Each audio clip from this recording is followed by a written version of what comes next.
आदेश आदेश। जय श्री महाकाल, जय मां शमशान काली। स्वागत है आप सभी साधक साधिका एवं भाई बहनों को मेरे इस चैनल चामुंडा तंत्र मंत्र और साधना ज्ञान में। मित्रों, इस सावन के पावन शुभ अवसर पे बाबा अघोरेश्वर महाकाल का मैं साधना लेके आप सभी लोगों के बीच में उपस्थित हुआ हूँ।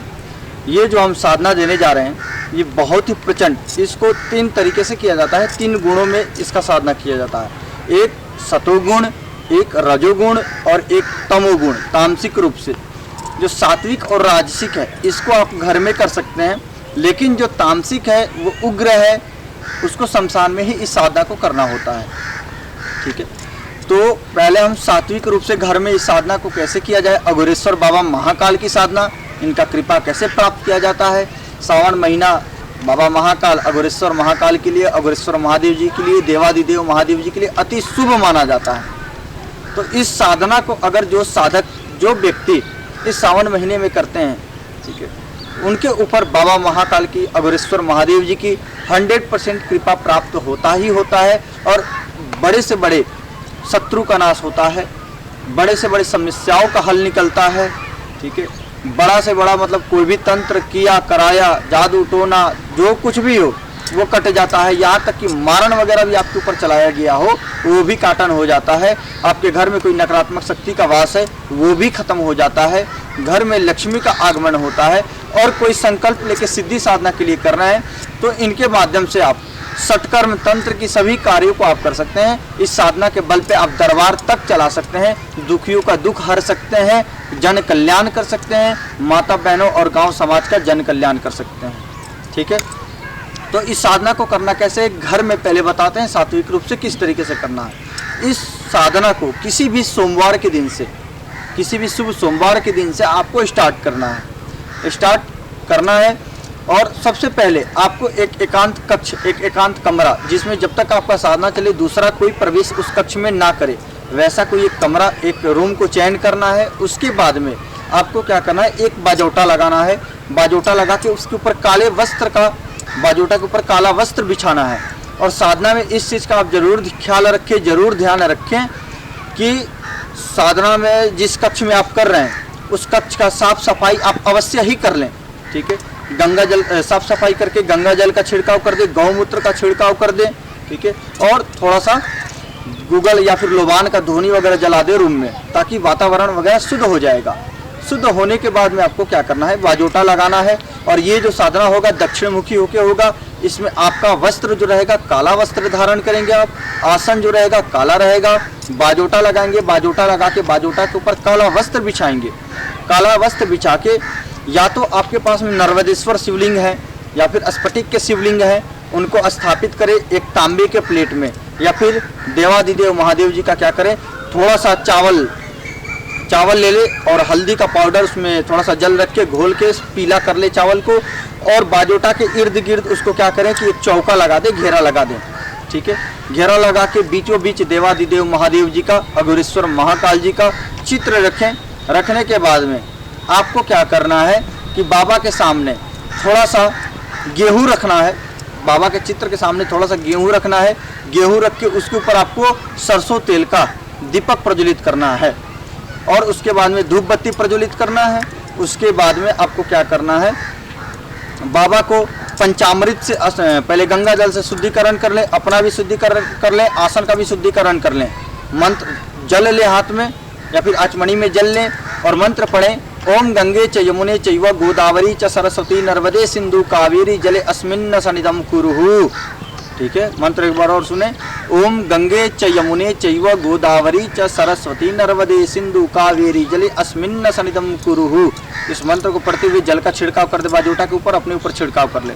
उसके बाद में पंचामृत से पहले बाबा को गंगा जल से स्नान कराएं, उसके बाद में गाय के दूध से स्नान कराएं, उसके बाद में शहद से स्नान कराएं, उसके बाद में गाय के दही होगा, ठीक है, दही से स्नान कराएं। उसके बाद में आप क्या करें कि फिर से बाबा को गंगा जल से स्नान करा के शुद्ध कर लें। शुद्ध करने के बाद में बाबा को तिलक लगाएं, खुद के माथे के ऊपर तिलक लगाएं। ठीक है, रक्त चंदन का तिलक लगाएं तो अति उत्तम है। अगर भस्म वगैरह हो तो उसका अष्टगंधक लगा के भस्म लगाएं तो और अति उत्तम है। और जो तिलक या फिर भस्म लगाएंगे वो बाबा को भी पहले अर्पित करेंगे, उसके बाद में खुद को लगाएंगे। उसके बाद में बाबा को पुष्प वगैरह अर्पण करें और 11 ठो बेलपत्र के ऊपर, ठीक है, 3 पत्ते का एक बेलपत्र होता है, तो वैसे 11 बेलपत्र लेके हर एक बेलपत्र पे चंदन से, पीला चंदन से आपको राम राम लिखना है। उसके बाद में जो मंत्र लास्ट में बताने वाले उस मंत्र को बोलते हुए बाबा को अर्पित करना है। उसके बाद में बाबा को भोग स्वरूप आपकी जो सामर्थ्य है, जो इच्छा है, वो बाबा को भोग स्वरूप आप प्रदान करें, क्योंकि बाबा भोग के भूखे नहीं है, वो तो भोले दानी है, वो सारे संसार को मतलब सब चीज़ दान करने वाले हैं। उनको हम लोग क्या ही खिला पिला सकते हैं, ठीक है, जो कि पूरे संसार को खिला रहे हैं, ठीक है, उनको हम लोग क्या भोग के भूखे नहीं है, वो भाव के भूखे हैं। तो भाव से जो भी आपके पास में भोग हो, जो भी आपका सामर्थ्य हो, भाव अनुसार बाबा को अर्पण करें। भोग करने के बाद में पुष्प वगैरह, धतूरा का जो पुष्प होता है, पुष्प अर्पण करें, थोड़ा सा भांग अर्पण करें, और साथ ही साथ अगर धतूरे का पुष्प ना मिले तो कोई भी पुष्प अर्पण करने से होगा। अगर मंदार का पुष्प मिल जाता है, आँख का, मंदार का जिसको बोला जाता है, कहीं पे कौवा बोला जाता है, कहीं पे आँख बोला जाता है, कहीं पे मंदार बोला जाता है, कहीं पे मदार बोला जाता है, तो सफ़ेद वाला जो मंदार होता है उसका पुष्प वगैरह बाबा को अर्पण करें।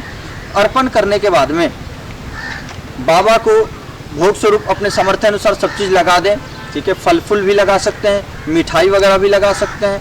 लगाने के बाद में आपको क्या करना है, पहले गुरु का ध्यान करना है और गुरु मंत्र का एक माला जाप करना है। अगर आप गुरु दीक्षित नहीं है लेकिन बाबा का सेवा करना चाहते हैं इस पद्धति से, तो आपको क्या करना होगा, बाबा का ध्यान करके ओम नमः शिवाय का पहले एक माला मंत्र जाप करना पड़ेगा, या फिर 11 माला मंत्र जाप कर लीजिए। अगर गुरु मंत्र है तो गुरु मंत्र का 11 माला जाप कर लीजिए।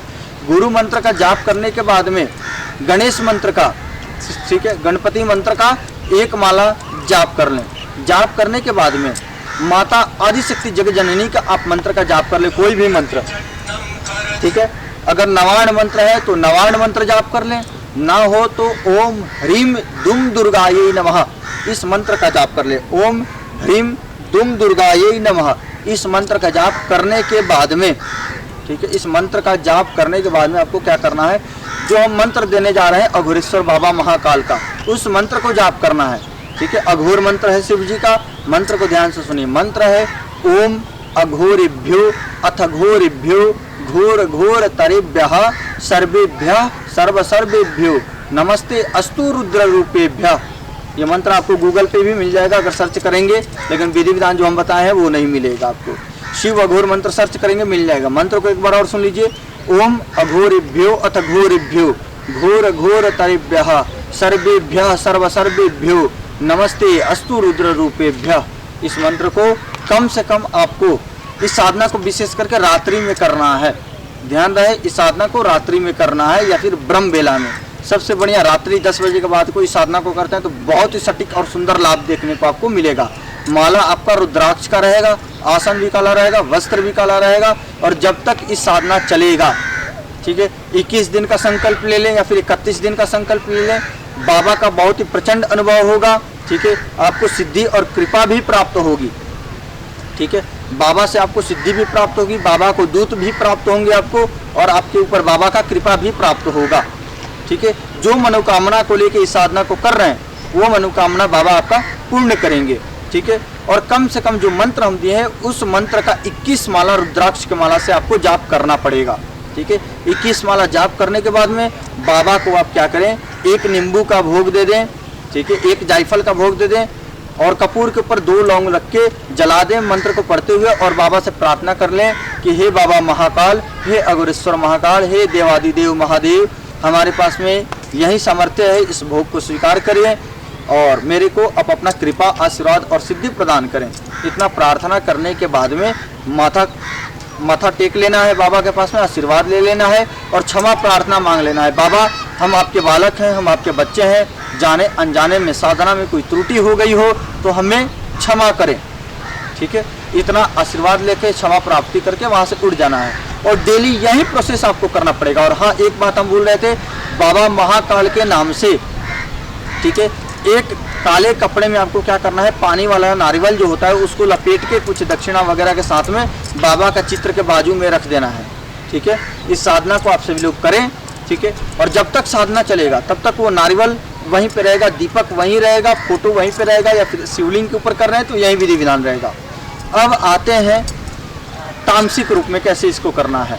ठीक है, तामसिक रूप में ये साधना शमशान में होगी। साधना करने से एक दिन पहले, सोमवार के दिन अगर आप साधना करना चाहते हैं तो रविवार वाले दिन आपको शमशान में जाके बाबा महाकाल को निमंत्रणा देना है। ठीक है, एक ज्योत जला दे बाबा अघोरेश्वर महाकाल के नाम से, 5 अगरबत्ती लगा दे, एक पान के पत्ते के ऊपर थोड़ा सा हल्दी से रंगा हुआ चावल, लौंग, इलायची, सुपारी, थोड़ा सा जल, पुष्प वगैरह अर्पित करके कुछ दक्षिणा रख के वहाँ पे, और बाबा को बोलें कि हे बाबा अघोरेश्वर महाकाल, सावन के इस पावन अवसर पे गुरु आज्ञा अनुसार हम इस साधना को आपका कृपा प्राप्ति और सिद्धि प्राप्ति के लिए हम करने जा रहे हैं। जो भी अपना मनोकामना हो, जो कार्य जिस कार्य के लिए साधना को कर रहे हैं, वो अपना इच्छा बोल के बिना पूछा मुड़े हुए घर पे चले आए। ठीक है, और ये सारी बातें बोलने के बाद में कपूर के ऊपर 2 लौंग का जोड़ा जरूर दे दें।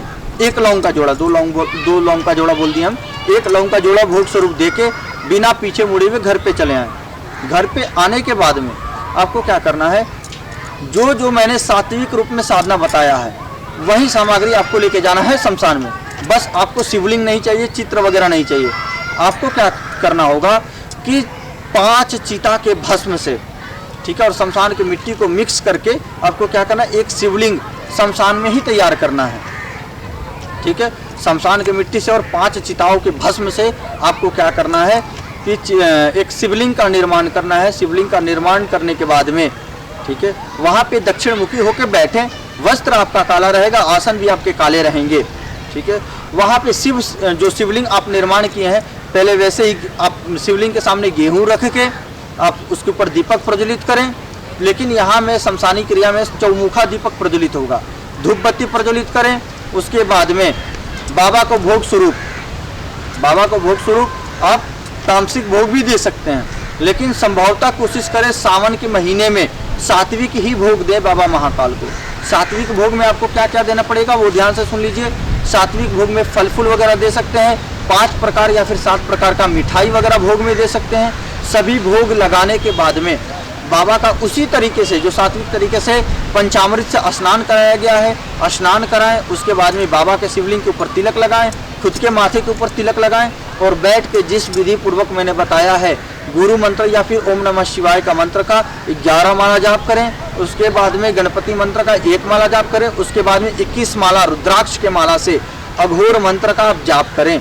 ठीक है, और संकल्प लेके जाप करें। पहले दिन जब साधना शुरू करेंगे तो 1 पान के पत्ते के ऊपर थोड़ा सा चावल, 1 लौंग, 1 इलायची, 1 सुपारी, सिक्का रख लेना है, पुष्प रख लेना है, और गंगा जल रख के संकल्प लेना होगा। सात्विक में करें या फिर तामसिक में करें कि मैं अमुख व्यक्ति, ठीक है, अमुख गुरु का शिष्य, फलाने फलाने जगह का रहने वाला, फलाने फलाने का पुत्र, इस सावन के शुभ अवसर पे, इस सावन के शुभ उसका दिन बता दीजिएगा, कौन सा तिथि है वो बोल सकते हैं, नहीं तो सीधा बोल दीजिएगा बाबा सावन के इस पावन सोमवार के शुभ अवसर पे गुरु आज्ञा अनुसार अघोरेश्वर महाकाल की हम साधना करने जा रहे हैं। मेरी इस साधना को सफल बनाएं और मेरे को सिद्धि प्रदान करें।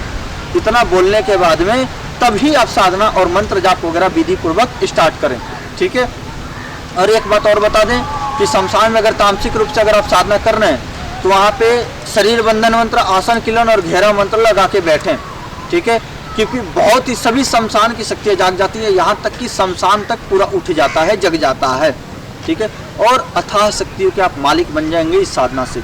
अगर शमशान में इस चीज़ को कर रहे हैं तो अथाह शक्तियों के मालिक बन जाएंगे, लेकिन बिना गुरु आज्ञा अनुसार और बिना गुरु दीक्षा लिए इस साधना को कतई भी ना करें। ठीक है, आज के लिए बस इतना ही। आदेश आदेश आदेश। जय श्री महाकाल, जय मां शमशान काली।